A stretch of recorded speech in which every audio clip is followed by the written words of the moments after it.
저희 부부는 신혼 때부터 간절히 아이를 원했지만 결혼 5년 차까지 아이 소식이 없었습니다. 오랜 고민 끝에 인공수정을 하기로 결정했죠. 인공수정을 하면 아이가 바로 생길 거라 믿었지만 그마저도 쉽지 않았습니다. 실패와 시도가 반복되었죠. 그러던 중 남편이 사고로 세상을 떠났습니다. 하루아침에 유일한 가족을 잃은 저는 힘든 시간들을 보내야 했습니다. 살아도 사는 게 아니었죠. 그렇게 슬픔에 젖어 있다가 문득 남편의 정자가 보관되어 있다는 사실이 생각났습니다. 저는 냉동 보관되어 있던 남편의 정자를 이용해 인공수정을 시도했습니다. 놀랍게도 수정이 성공했고 얼마 전 아이를 출산했습니다. 아이가 태어나고 나서 더 큰 문제들이 닥쳤는데요. 저희 아이는 법적으로 남편의 자녀로 인정받을 수 있을까요? 남편이 세상을 떠나고 인공수정을 시도한 상태에 아이가 태어났는데, 네. 이제 이런 경우에 이제 이미 이제 수정된 당시에는 이제 남편이 사망을 하다 보니까 이럴 경우에 이제 어떤 법적인 문제가 발생할까, 변호사님?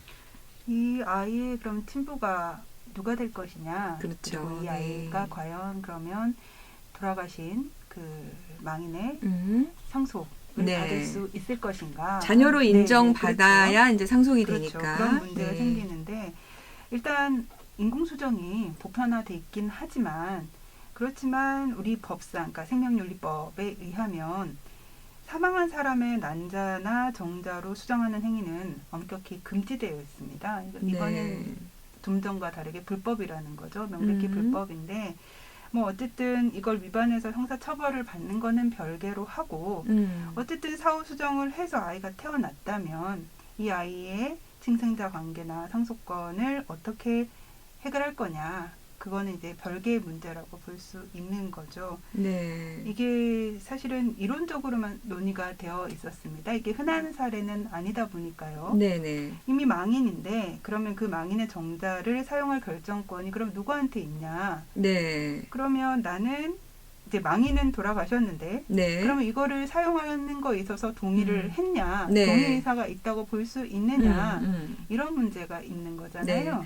그러니까 네. 이제 남편이 일단은 이제 동의한 것이, 자, 내가 살아있을 때 인공수정을 한 것까지는 당연히 동의가 된 건데, 그 이후에 동의 내가 사망했을 때도 이거를 수정한 것을 동의했느냐, 이게 이제 문제란 말씀이신 그렇죠. 거죠. 이제 그 부분에 대해서 음. 논의가 있을 수밖에 없고 네. 망인의 의사를 저희가 추정할 수가 없다 보니까 네. 이걸 법으로 금지를 시켜놓고 있는 겁니다. 근데 네. 어쨌든 아이가 태어났다면 이 아이의 문제를 해결해 줘야 되니까 이걸 계속 이제 이론적으로 논의해 오다가 실제로 이런 사건이 있었습니다. 실제로 판례가. 네, 실제로 네. 사건이 있었고 서울가정법원에서 판결이 한번 나온 예가 있었습니다. 네.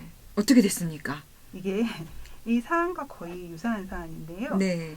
이제 부부가 자녀 한 명을 둔 상태에서 남편이 사망하니까 부인이 이제 불임 시술을 위해서 이제 냉동해뒀던 남자의 정자를 가지고 시험관 시술을 해서 둘째를 낳은 겁니다. 네. 그러니까 사안과 좀 다르고 이제 둘째를 낳았는데 그 둘째 아이에 대해서 그러면 돌아가신 분의 친생자로 인정해 줄 것이냐? 네, 네. 법원은 인정해 줬습니다. 아, 네. 네네. 이게 뭐 판결에 사실 구체적인 어떤 사례인지 이제 드러나지는 않고 결론만 나와 있어서 저희가 구체적인 것까지는 알 수는 없는데 어쨌든 정자 제공자 이제 친부가 되는 거죠.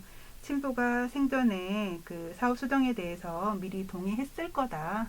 동의한 걸로 법원에서 보고 이제 그 아이의 친부로 망인을 인정해 준 거거든요. 네. 아마 이 아이의 권리도 보호해야 되고 태어난 아이에 그렇죠. 대해서 보호해야 네. 되고 그 첫째 자녀가 있었기 때문에 유전자 검사 결과를 통해서 친부의 아이로 인정하는데 뭐 과기술상 별 문제도 없고 네. 상속권 문제도 사실은 어차피 첫째 자녀와 엄마가 상속권을 가지는 상태에서 둘째 자녀한테 상속권 인정한다고 해서 다르게 뭐 법적 분쟁이 발생할 건 없으니까 아마 이 자녀의 권리구제 측면을 고려한 게 아닌가 네. 그렇게 좀 보고 있습니다. 네. 이제 자녀가 없다면 그렇죠. 이 배우자와 부모님이 상속을 같이 받을 수 있는 사안인데 만약에 자녀가 태어났을 경우라면 부모님이 상속권이 박탈되는 경우도 있을 수 그게 있으니까. 법률 관계가 불안정해지는 거죠. 네.